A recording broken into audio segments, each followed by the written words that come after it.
ቅዱስ አሐዱ አምላክ አሜን። በስመ አብ ወልድ ወመንፈስ ቅዱስ አሐዱ አምላክ አሜን። ክርስቶስ ተንሥአ እሙታን በዐቢይ ኃይል ስልጣን አሰረው ለሰይጣን አጋዞ ለአዳም ሰላም እምይእዜሰ ኮነ ፍስሐ ወሰላም። ሰላም ለእናንተ ይሁን። ውድ የቻናሌ ቤተሰቦች እንደምን አላችሁ? እናለሁ እግዚአብሔር ይመስገን። እግዚአብሔር ሰላም ከሁላችንም ጋር ይሁን። እንኳን አደረሳችሁ አደረሰን። የጌታችን የመድኃኒታችን ኢየሱስ ክርስቶስ በዓለ ትንሣኤ ዳግም ትንሣኤ 8ኛው ቀን ከትንሣኤ በኋላ ያለው እሁድ ዳግም ትንሣኤ ይባላል። ዳግም ትንሣኤ እና የተገለጠው ምስጢር። የዳግም ትንሣኤ ትምህርት መግቢያ። የትንሣኤ ድልና የቶማስ ምስክርነት። በሞቱ ሞትን ሞትን የገደለንን በመቃብር ላለው ሕይወትን ስለሰጠንና ለደካማው ስጋችን የትንሣኤ ተስፋ ላበሰረልን ለሕያው እግዚአብሔር ምስጋና ይሁን፣ አሜን። ዛሬ በቅድስት ቤተ ክርስቲያን ዘንድ ዳግም ትንሣኤ ተብሎ ይከበራል።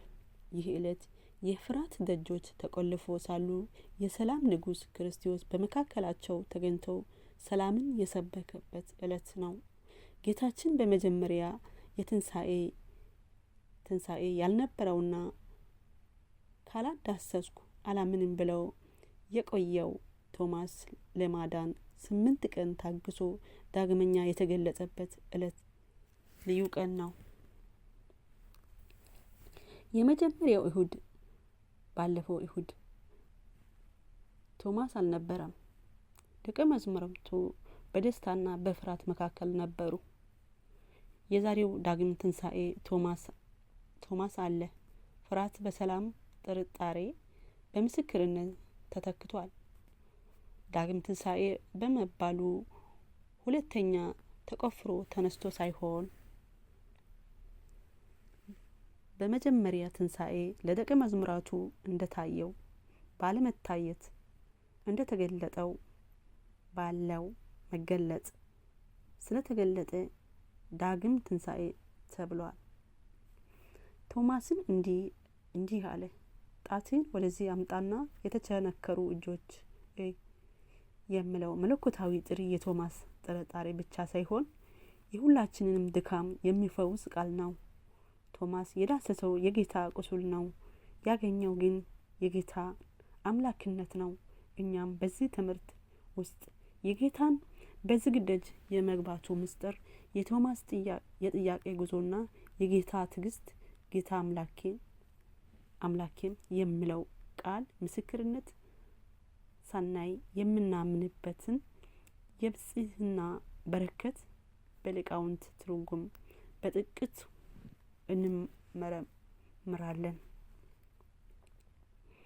በትንሣኤው ድል አድራጊነት የሞትን መውጊያ ለሰበረልን፣ በብርሃን መለኮት የልባችን ጨለማ ላበራልን ለሕያው እግዚአብሔር ምስጋና ይሁን። ይህ ዕለት በቤተ ክርስቲያን ዘንድ ዳግም ትንሣኤ ተብሎ ይከበራል። ጌታችን መድኃኒታችን ኢየሱስ ክርስቶስ ከሙታን ተለይቶ በተነሳ በ8ኛው ቀን ለደቀ መዛሙርቱ ዳግመኛ የተገለጸበትና የቶማስን ጥርጣሬ በምስጢር ዳሶ የፈወሰበት ዕለት ነው። ክፍል 1 ደጆቹ ተዘግቶ ሳለ መግባቱ። ከ8 ቀን በኋላ ደቀ መዛሙርቱ ዳግመው በውስጥ ነበሩ። ቶማስ ከነሱ ጋር ነበረ። ደጆቹ ተዘግቶ ሳለ ኢየሱስ መጣ፣ በመካከላቸውም ቆመ። ሰላም ለእናንተ ይሁን አላቸው። ዮሐንስ ወንጌል 20 ከቁጥር 26። የትርጉም ምስጢር። ደጆቹ ተዘግቶ ሳለ መግባቱ የክርስቶስ ትንሣኤ ዘላለማዊ መሆኑን የሚያስረዳ ነው። እንደ አልዓዛር እንደ መበለቲቱ ልጅ ትንሣኤ ለድካምና ለሞት የሚገዛ ስጋ ሳይሆን ረቂቅ መለኮታዊ ኃይል የተዋሄደው ትንሣኤ መሆኑን ያስረዳል። በሌላ መንገድ ደጆቹ የተባሉ የሰው ልጅ 5 ሕዋሳት ናቸው። አንድ ክርስቲያን ከዓለማዊ ጫጫታ ርቆ የአይን፣ የጆሮ፣ የልቦና ደጆቹን ስዘጋ ወይም ስጸልይና ስተጋ ጌታ በምስጢር በልቦናው ይገለጣል። ሰላም ለእናንተ ይሁን የሚለው ድምጽ በውስጡ ያሰማዋል። ሌላኛው ትርጉም ደግሞ ደጆቹ ተዘግተው መግባቱ እርሱ የሰላም ንጉስ መሆኑን ያሳያል። ደጁ ሳይከፈት ድምጽ ሳይሰማ ገባ። ይህ ሰላም የጸጥታ ሳይሆን የውስጥ እርጋታ መሆኑን ለማስተማር ነው። የቤተ ክርስቲያን ሊቃውንት ይህን ድርጊት ከቀደሙ ታምራት ጋር በማዛመድ እንዲህ ይተረጉሙታል። ቅዱስ ጊዮርጊስ ዘጋስጫ ዘከመ ወፅአ ከመከርስ እሙ እንዘ ኢ ታሃይሉ ማኅተመ ድንግልና ከእናቱ ማኅፀን ማኅተመ ድንግልናዋ ሳይለወጥ እንደተወለደ አሁንም ደጆቹ ሳይከፈቱ ገባ። ምስጢር ጌታ ከመቃብር ሲነሳ ድንጋዩ ሳይፈናቀል መገነዙ ሳይፈታ ማኅተሙ መቃብር ሳይለወጥ እንደ ተነሳ ሁሉ አሁንም ደጆቹ ተዘግቶ መግባቱ ያንን ማኅተም ወይ የማኅተም ምስጢር ለማጽናት ነው። አይሁድ ከመቃብሩ ሰርቀው ሄዱ ብለው ለቀጠፉት ቅጥፈት መልስ ነው። ደጅ ተዘግቶ የሚገባ ጌታ የታሸገ መቃብር ሳይከፈት መነሳቱ እንዴት ይሳነዋል ሲሉ ሊቃውንቱ ያመሰጥራሉ። ጌታችን እኔ የሕይወት እንጀራ ነኝ፣ ከሰማይ የወረድኩ እኔ ነኝ እንዳለ ዮሐንስ ወንጌል 6:51 ሰማያዊነቱ በስጋዊ ግድግዳ በር አይገድበውም። በትንቢተ ሕዝቅኤል 44:2 ላይ ይህ በር ተዘግቶ ይኖራል እንጂ አይከፈትም፣ የእስራኤል አምላክ እግዚአብሔር ገብቶበታል ተብሎ የተናገረው ትንቢት በልደቱ ብቻ ሳይሆን በትንሣኤው ረቂቅነት ይፈጸማል። ይህ ቃል ዛሬ ለኛ ትልቅ ትምህርት አለው። በፍርሃት ለተዘጉ ልቦች ደቀ መዛሙርቱ አይሁድን በመፍራት ደጆቹን ዘግተው ነበሩ። እኛም በኑሮ ጭንቀት፣ በበሽታ ፍርሃት፣ በሞት ጥላ ውስጥ ሆነን የልባችን ደጅ ብንዘጋ ጌታ ግን በሮቹን አልፎ ሰላም ለእናንተ ይሁን ይለናል። ተስፋ ላጡ 8 ቀን መቆየት ጌታ እንደማይዘገይ ነገር ግን በራሱ ጊዜ እንደሚመጣ ያስተምረናል። በሕይወት ደጅ የተዘጋ ቢመስልንም የክርስቶስ መለኮታዊ ኃይል ግን ግድግዳው አልፎ አንተ ጋር ይደርሳል። ሰላም በመጀመሪያ የተናገረው ሰላም የሚል ቃል ነው። ዓለም ሰላም የምትሰጠው በሮች ሲከፈት በነጻነት ስንወጣ ነው። ክርስቶስ ግን ሰላም የሚሰጠው ተጨንቀን በሮችን ተዘግቶብንም ባለንበት ወቅት ጭምር ነው። በዚህ በዳግም ትንሣኤ ዕለት ደጆች ተዘግቶ ሳሉ የገባው ጌታ በእኛም በኃጢአትና በጭንቀት የተቆለፈው የልባችንን በሮች አልፎ ሰላሙን ያወርድልን። አሜን። ክፍል 2 ቶማስ ከእነርሱ ጋር ነበር። ከ8 ቀን በኋላ ደቀ መዛሙርቱ ደግሞ በውስጥ ነበሩ። ቶማስም ከእነሱ ጋር ነበር። ዮሐንስ 20:26 የትርጉም ምስጢር ጌታችን ትንሣኤው ለመግለጽ 8 ቀን መቆየቱ ለምን እንደሆነ መተርጉማኑ ሲያብራሩ ቶማስ ለብቻው ተገልጦለት ቢሆን ኖሮ ሌሎቹ በሰሙት ጊዜ እንደተጠራጠሩ እርሱ ባየው ጊዜ ምታት ነው ብለው ዳግም እንዳይጠራጠሩ ከወንድሞቹ ጋር ሆኖ በጽኑ ቃል እንዲመሰክር ነው ይላል። አንድም 8 ቀን መቆየቱ የዚህ ዓለም ሳምንት 7ቱን ቀናት አልፎ የሚመጣው 8ኛው ሺህ ወይም የዘላለም ሕይወት ያመለክታል። ትንሣኤ የዘላለም ሕይወት መጀመሪያ መሆኑን ለማሳየት በ8ኛው ቀን ተገለጠ። ሊቃውንት ቶማስ ሀጢ ወረከበ አጣን አገኘ ይሉታል። በመጀመሪያው ዕለት ባለመኖሩ በረከት አጥቶ ነበር። አሁን ግን በማህበሩ ውስጥ መገኘቱ አገኘ። ትዕግስት ጌታችን ቶማስን አልተቆጣውም። እንዴትስ አታምነኝም ብሎ አላረቆም። ይልቁንም ስለ አንዲት ነፍስ ስለ ቶማስ ሲል ዳግመኛ ተገለጠ። ይህ የሚያሳየው ጌታ የጠፋውን በግ ፍለጋ እስከ ሲኦል እንደሚወርድ ሁሉ የጠፋችው የቶማስ ልብ ለመመለስ 8 ቀን እንደሚታገስ ነው። የአንዲቷ ነፍስ የሳምራዊቷም ያሳሰበችው እንደዚህ ነው።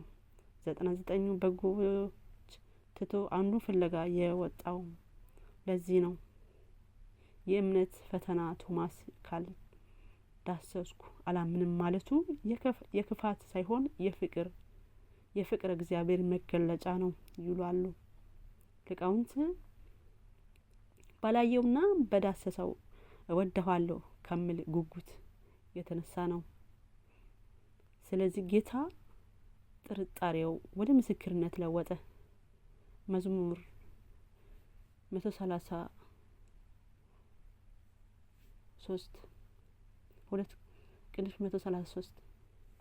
ላይ ወንድሞች በህብረት ቢቀመጡ መልካም ነው ተብሎ እንደተጻፈ ቶማስ በረከቱን ያገኘው ከሐዋርያት ማህበር ጋር ሲተባበር ነው።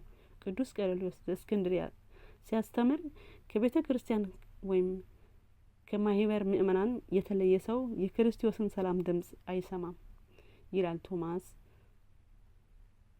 ቶማስ መመለሱ የማህበር ጥቅም ያሳያል።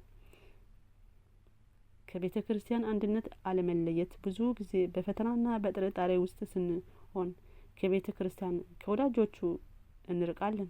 ነገር ግን ቶማስ የረዳው ወደ ወንድሞቹ መመለሱ ነው።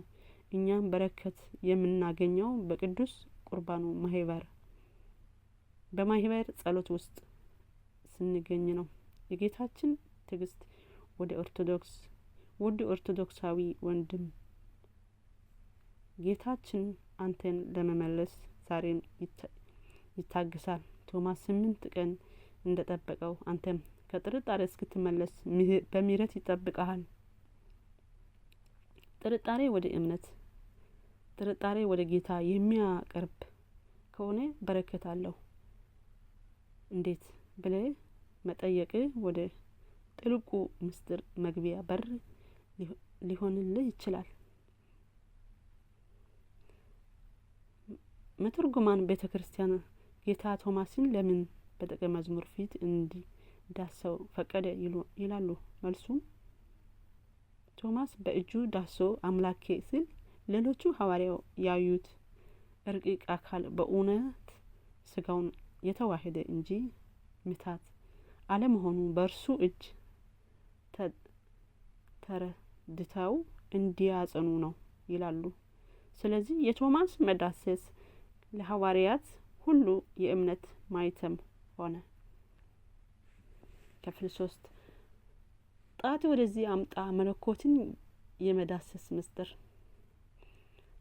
ከዚያም በኋላ ቶማስን ጣት ወደዚህ አምጣና እጆች አምጣና በጎኔ አግባ፣ ያመነ እንጂ ያላመነ አትሁን አለው። ዮሐንስ ወንጌል 20 ከቁጥር 27።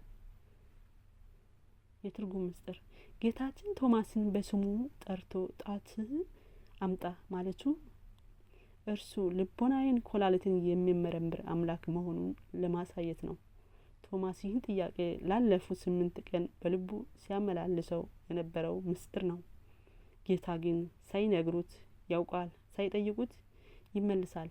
አንድም እጆች ማለቱ በፍቃዱ ስለኛ የተቀበለውን መከራ ምስክር ለማድረግ ነው። ትንሣኤው ሕመሙን ያስወገደ ቢሆንም የቁስሉ ምልክት ግን ለዘላለም የፍቅር ምልክት እንደሆነ አትርፎታል። አንድም በጎን አግባ ማለቱ ከአዳም ጎን ሔዋን እንደተገኘች ከሁለተኛው አዳም ከክርስቶስ ጎን ቤተ ክርስቲያን በደም በውሃ መገኘቷ በጣት ተረዳ ስል ነው። ጣት ደካማ ናት። ጎን ደግሞ የመለኮት ማደሪያ ነው። እንደምን ያለ ድንቅ ነው። እሳት ጣት አላቃጠለውም። ጣት በእሳት ውስጥ አልቀለጠችም። ይህ የሚያሳየው የጌታችን ስጋ ከትንሳኤ በኋላ በአይሁድ የማይዳሰስ አምላክ ፍጹም የሚዳሰስ አካል ፍጹም የማይዳሰስ የመለኮት አካል እንዳለው በግልጥ ለመረዳት ስለፈለገ ነው። ይሁን እንጂ እንደ ቀደመው ለድካም ለህመም የሚገዛ አለመሆኑ ነው። ጌታ የራሱ ቁስል ያሳየው የቶማስን የልቡ ቁስል ለመፈወስ ነው። በኦሪት ዘጸአት ላይ ሙሴ የእግዚአብሔር ፊት ማየት ተስኖት ነበር። አሁን ግን ቶማስ በመለኮቱ እንዲዳሰስ ተፈቀደለት። ይህ ምስጢር ስጋዊ ሰው የመሆን ምስጢር ምን ያህል ከፍ ያለ እንደሆነ ያስረዳል። ጌታችን ቁስሉን አልደበቀም። እኛም በህይወታችን የደረሰብን መከራ ቁስል ጌታችን እንደሚረዳን ማወቅ አለብን። የኛ ቁስል በጌታ ቁስል ተፈውሷል። ያመነ እንጂ ያላመነ አትሁን። ይህ ቃል ዛሬ ለኛም ነው። እግዚአብሔር የለም የሚል ዓለም ውስጥ ስንኖር ጌታ ወደ እኛ መጥቶ እጁን ያሳየናል። እምነት ማለት ማየት ብቻ ሳይሆን ወደ ጌታ መቅረብ ምስጢር መካፈል ነው። የማን እንዳየ መጣው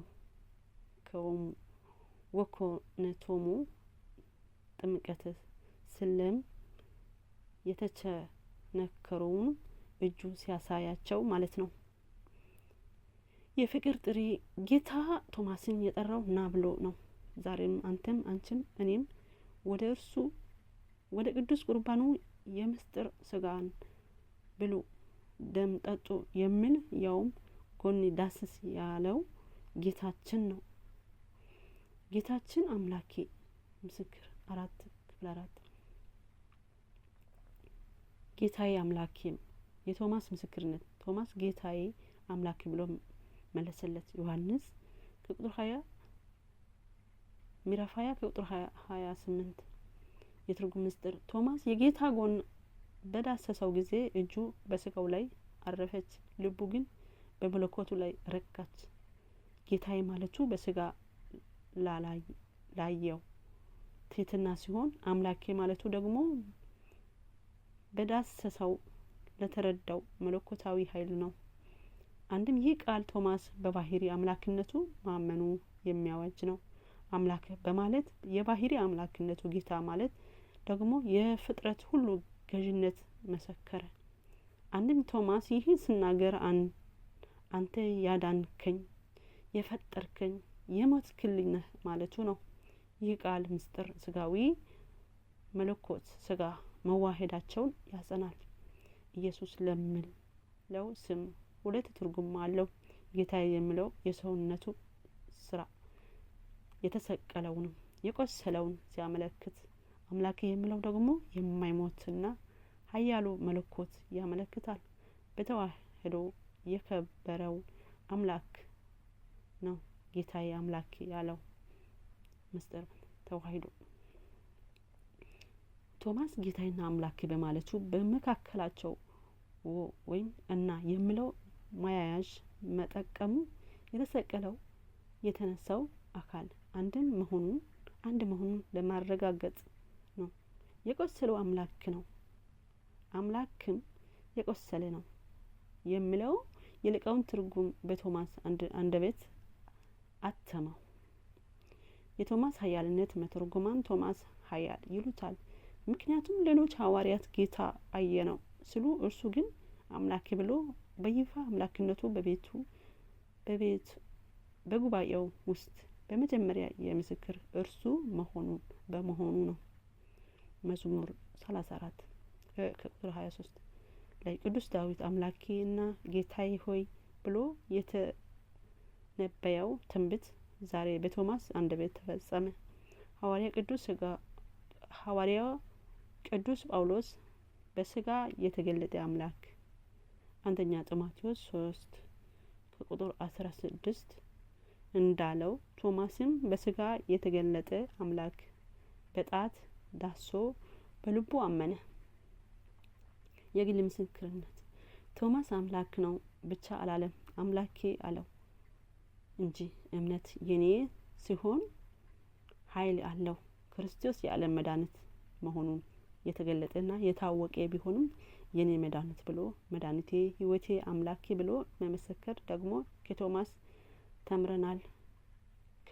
ከውድቀት መነሳት ቶማስ መጀመሪያው ተጠራጥሮ ነበር። አሁን ግን ከሁሉ በላይ አመነ። ይህ የሚያሳየው አንድ ሰው ቢወድቅ እንኳን በጌታ ፊት ንስሐ ገብቶ ከተመለሰ ከበፊት በላይ ሊበረታ እንደሚችል ነው። አምልኮ ጌታዬ አምላኬ ማለት የአምልኮ ቃል ነው። በጸሎታችን በቅዳሴያችን ውስጥ ይሄ ቃል ስንደጋግም እኛም እንደ ቶማስ በፊቱ መቆማችን ማሰብ ይገባናል። ቶማስ ጌታዬ የጌታዬ ጎን በዳሰሰ ጊዜ መለኮቱ እሳት የጥርጣሬ ዝገት አቀለጠው፣ የሃይማኖቱ ወርቅ አነጠረው። እኛም ቃለ እግዚአብሔር ስናጠናና ምስጢሩንም ስንመረምር የልባችን ዝገት ጠፍቶ ለእምነት እንድንበቃ ምስጢር ይረዳናል። የቅዱሳን አምላክ እግዚአብሔር ለእኛ ዳግም የትንሣኤ ብርሃን ይገለጥልን። አሜን። ለግሪክ ሰዎችና ላልተማሩ ለጥበበኞችና ለማያስተውሉ ዕዳ አለብኝ። በወንጌል አላፍርምና አስቀድሞ ለአይሁዳዊ ደግሞም ለግሪክ ሰው ለሚያምን ሁሉ የእግዚአብሔር ኃይል ለማዳን ጻድቅ በእምነት ይኖራል ተብሎ እንደ ተጻፈ የእግዚአብሔር ጽድቅ ከእምነት ወደ እምነት በእርሱ ይገለጣልና። ሮሜ 1 ከቁጥር 14 እግዚአብሔር ሆይ የሚሳን ነገር የለምና የራቀውን አቅርበ የረቀቀውን አጉልተ እየሰማነው ካለነው መከራ መርዶና ስቀን እረፍት ስጋ እረፍት ነፍስ አታንሳን። አሜን። ጸልዩ በእንተ ሰላም። ስለ ሰላም እንጸልይ፣ ስለ ሀገራችን እንጸልይ፣ ስለ ቅድስት ቤተክርስቲያናችን እንጸልይ። በጭንቅ በመከራ ስላሉን እንጸልይ፣ በህራብ በስደት ስላሉን እንጸልይ፣ በጽኑ ህመም ተይዞ ስለሚሰቃዩት እንጸልይ፣ ስለ ሃይማኖት መሪዎች አባቶቻችን እንጸልይ፣ ስለ ሀገር መሪዎች እንጸልይ። የሰላም የምህረት የቸርነት ባለቤት እግዚአብሔር ሰላሙን ምህረቱን ቸርነቱን አይንሳ። አሜን አሜን አሜን። አባ አትናቴዎስ ጊዮርጊዮስ ዘዝዋይ ገዳም ሚያዝያ 10 8ኛ ወር 2018 ዓመተ ምህረት ዳግም ትንሣኤ የኢትዮጵያ ኦርቶዶክስ ተዋሕዶ ቤተክርስቲያን አባ አትናቴዎስ ወልደ ጊዮርጊዮስ ዘዝዋይ ገዳም። አባታችን ቃለ ሕይወት ያሰማልን፣ ረጅም ዕድሜ ጤና ይስጥልን። ወስብሐት ለእግዚአብሔር ወለወላዲቱ ድንግል። ይቆየን።